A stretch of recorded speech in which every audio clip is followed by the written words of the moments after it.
Halo sahabat YouTuber, apa kabar? Semoga semua selalu dalam kebaikan ya. Terima kasih sudah klik video ini. Untuk kisah nyata kali ini datang dari Palembang tentang cara manusia licik dalam membayar hutang. Oke, kita langsung aja ke videonya ya. Ayo simak, tapi jangan lupa tolong dibantu subscribe-nya dulu. Terima kasih.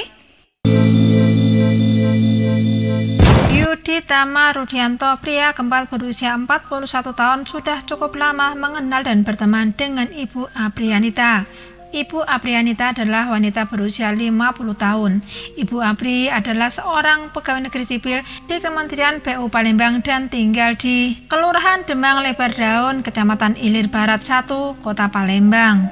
Biarpun kenal dan berteman, tapi keduanya tidak terlalu akrab. Pada tahun 2014, Yudi dan Ibu Apri sama-sama bekerja di satu kantor Satuan Kerja Wilayah 3 PU.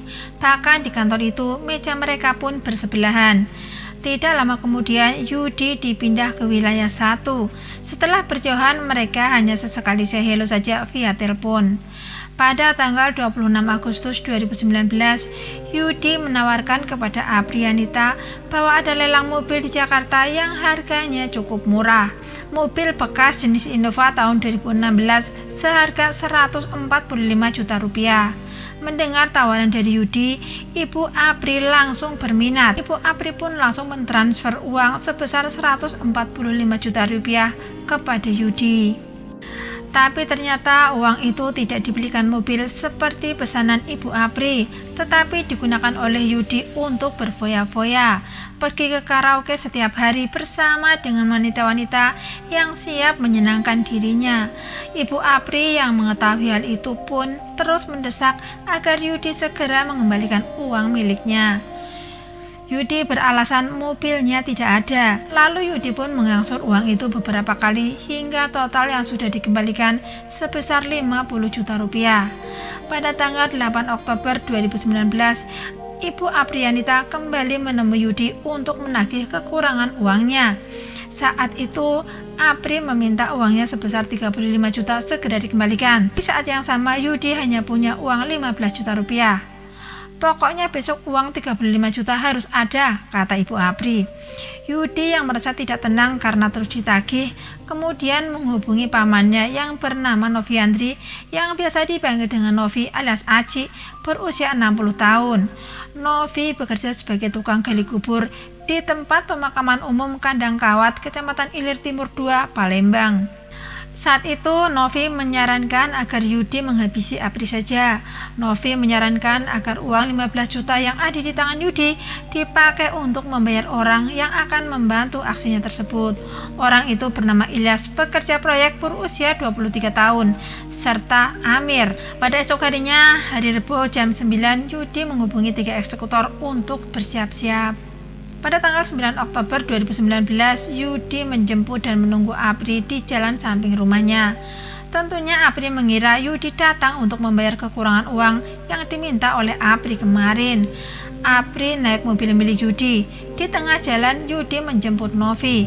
Mobil itu berhenti di salah satu minimarket di Jalan Bambang Utoyo, Palembang. Di sana Yudi membeli 2 botol air mineral. Yang satu botol ditetesi dengan larutan obat mata dan langsung diberikan kepada Apri. Apri yang sama sekali tidak curiga langsung meminum air mineral tersebut.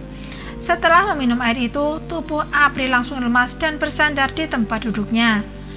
Mengetahui Apri lemas, Yudi langsung berkeliling sebentar dan menjemput Ilyas yang langsung bersembunyi di kursi bagian belakang mobil Innova tersebut. Yudi membawa mobil itu ke arah Taman Kenten. Ilyas lalu menjerat leher Apri dengan tambang plastik yang sudah disiapkan oleh Yudi. Apri tidak tinggal diam, dia melawan. Tapi dalam keadaan lemas, perlawanan yang diberikan oleh Apri sangat-sangat sia-sia. Apri semakin lemas.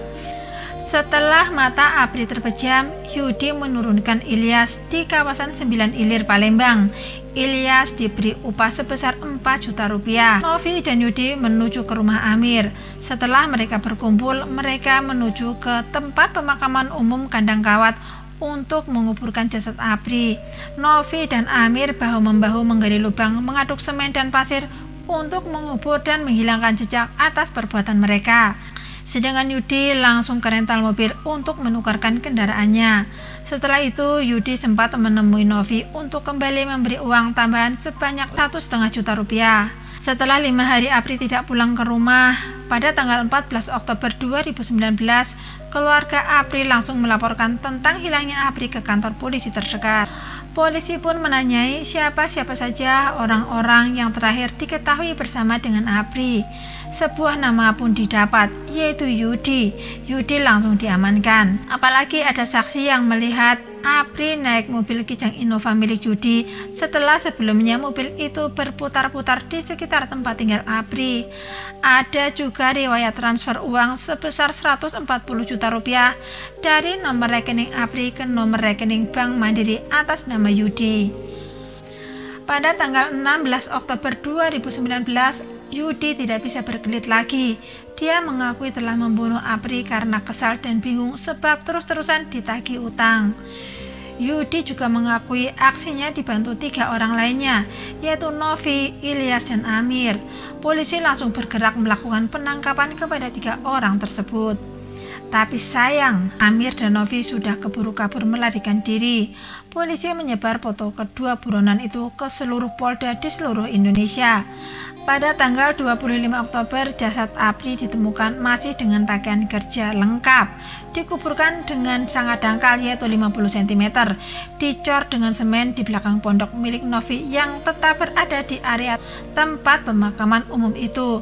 Ilyas dan Yudi dijerat dengan pasal 340 Kitab Undang-Undang Hukum Pidana tentang pembunuhan berencana dan pasal 338 Kitab Undang-Undang Hukum Pidana tentang pembunuhan. Pada sidang vonis yang digelar di Pengadilan Negeri Kelas 1A Palembang pada tanggal 27 Mei 2020, majelis hakim menjatuhkan hukuman penjara seumur hidup kepada Yudi dan Ilyas.